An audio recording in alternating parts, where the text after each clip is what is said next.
When my parents read their will, I thought it had to be some kind of mistake. Everything, the house, the savings, the life insurance, went to my disabled brother. I'd only get money if I agreed to become his full-time caregiver. A salary, they called it. Payment for giving up my own life. If you're watching this, don't forget to like and subscribe, and tell me in the comments where you're listening from. I'd love to know just how far my story has traveled. I love my brother, I do. But after years of sacrifice, they still wanted me to prove it. Later that night, I sat in my car, hands gripping the steering wheel so tight my knuckles turned white. I couldn't breathe through the betrayal. My brother, Dorian, has cerebral palsy. He can't walk, can't talk clearly, but he laughs more than anyone I know. Growing up, I gave up a lot for him: sleepovers, field trips, dates. Somebody had to stay home with him when mom and dad couldn't. I never complained. Not to them, anyway. But I'm 29 now. I finally moved out, started my own photography business, and I've been seeing someone, Jules. She's been talking about us moving to a new city, building a life together. My parents knew that. Still, they wrote me into this strange ultimatum: take care of Dorian or get nothing. That night, I didn't sleep. I just kept hearing Mom's voice echo in my head. You're the only one we trust. Trust or guilt. I didn't tell Jules the whole story right away. I just said, they left everything to Dorian. She blinked. Oh, wow. Okay, how do you feel about that? I shrugged. I don't know. Confused, I guess. A week later, I went to visit Dorian. He was sitting in his wheelchair by the window, humming off-key, like always. When he saw me, his whole face lit up. He tried to say my name, Naya, and my heart just melted. He didn't know about the will. He didn't know that technically he now owned the house, or that I'd been backed into a corner. Either care for him or walk away from everything. And that made me angry all over again. Not at him. Never him. But at them. At Mom and Dad. For putting me in this position. The truth is, I didn't want to move back home. I didn't want to give up my business, my freedom, or my relationship. I wanted to be there for Dorian, yes. But not like this. Not as a job. 3 days later, Jules brought it up again.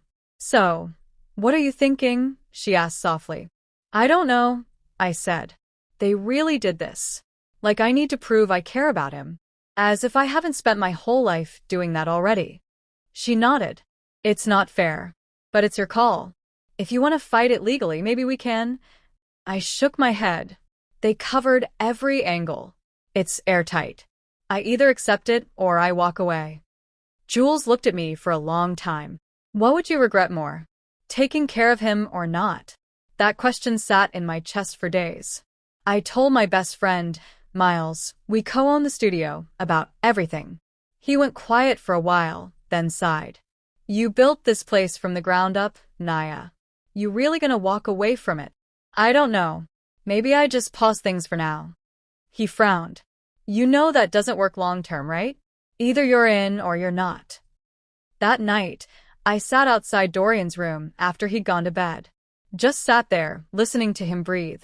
And I realized I didn't trust anyone else to care for him. Not a nurse, not some stranger. I'd seen too much neglect in those professional homes. But I didn't want to do this because I had to. I wanted to do it because I chose to. So I made a decision. I'd take care of Dorian, but on my own terms. I sold my share of the studio to Miles. Packed up my apartment. Jules wasn't thrilled, but said she'd support me for now. The first few weeks were brutal. I hadn't lived with Dorian since college. He'd had a live-in nurse until the inheritance kicked in, but now it was just me. Bathing, feeding, diapers, meds, physical therapy, all of it. I thought I knew what I was signing up for. I didn't. He cried sometimes in the night, woke up shaking, scared. And I'd sit there in the dark, exhausted, trying not to break down right beside him. Jules visited on weekends, but I could tell things were changing. I was always tired, always distracted. We fought once after I forgot our anniversary. She left the next morning without saying much. I didn't blame her. One afternoon, I found an old camcorder in the garage. I set it up in Dorian's room, just to capture little moments, not for the internet, just for me. to remind myself why I was doing this. When I rewatched the footage, I noticed something. Every day, he'd look out the window at the neighbor's garden. Like clockwork. The next day, I wheeled him outside.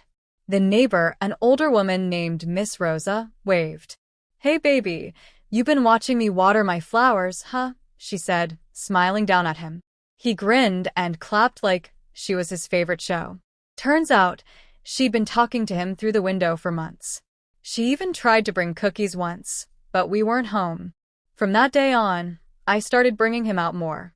Rosa and her husband became like family. They brought food, helped with errands, and gave me a few hours of peace every now and then. That's when it hit me. I didn't have to do this alone. A few months passed, and I started recording more of Dorian's days. His smiles. His progress. The little funny sounds he made when birds landed on the fence. I didn't plan on sharing any of it. It was just something that made me feel closer to him. But one night, I posted a short clip online called "My Brother, My Teacher." It was just him laughing while I played the piano off camera. Simple. Real. I woke up the next morning to thousands of views. Comments from people saying things like, "This made me cry," and "Thank you for showing the beauty in caring." I sat there staring at my phone, just quiet. I wasn't expecting that kind of response. So, I posted another one. And another. I talked about the hard parts too. The guilt, the exhaustion, the loneliness. I didn't sugarcoat it. And somehow people connected.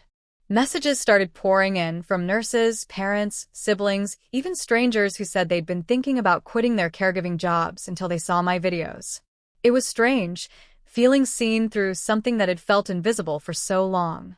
Then one day, I got this message that stopped me cold. "I was going to put my sister in a facility next week," it said. "But watching you reminded me why I started caring for her in the first place. Thank you." I just sat there and cried. That was the moment something inside me shifted. This wasn't just my burden anymore, it was my purpose. Jules and I ended things quietly not long after. No big fight, no drama. She just said, "You're a different person now." And she wasn't wrong. I had changed. My whole life had. I grieved that love in silence, late at night after Dorian was asleep. But somehow, I didn't feel empty, just grounded. The months rolled into a year. Dorian turned 30. I threw him a party in the backyard. Nothing fancy, just neighbors, music, and Rosa's famous lemon cake. Everybody from the block showed up. Even Miles came, holding a photo book from our old studio. He hugged me and said, "You're still creating, you know. Just in a different way." He was right. Because every video, every post, every moment captured between me and Dorian, it was storytelling. Just not behind a lens anymore. It was life, raw and unfiltered. 2 years in, I got a call from a woman named Erin. She ran a nonprofit for adults with disabilities. She'd seen my videos. "We're launching a new program to train and support family caregivers," she said. "Would you be interested in helping us design it?" Before I could think, I said yes. That yes turned into something I never expected. I started traveling, small conferences at first, then workshops, then panels. Teaching people how to care with empathy, how to protect their mental health, how to ask for help without shame. I even helped rewrite some caregiving policies for our state. Me, the girl who once sat in her car crying over a will. Sometimes life has a strange sense of humor. Through it all, Dorian was still the center of it. His laughter, his quiet strength, his calm. I'd come home from a long trip, and he'd light up like I was the whole world. One afternoon, after a tough week, I was helping him into his chair. He looked at me, really looked at me, and said clear as day, "Love you." I froze. He'd never said it before, not like that. I broke.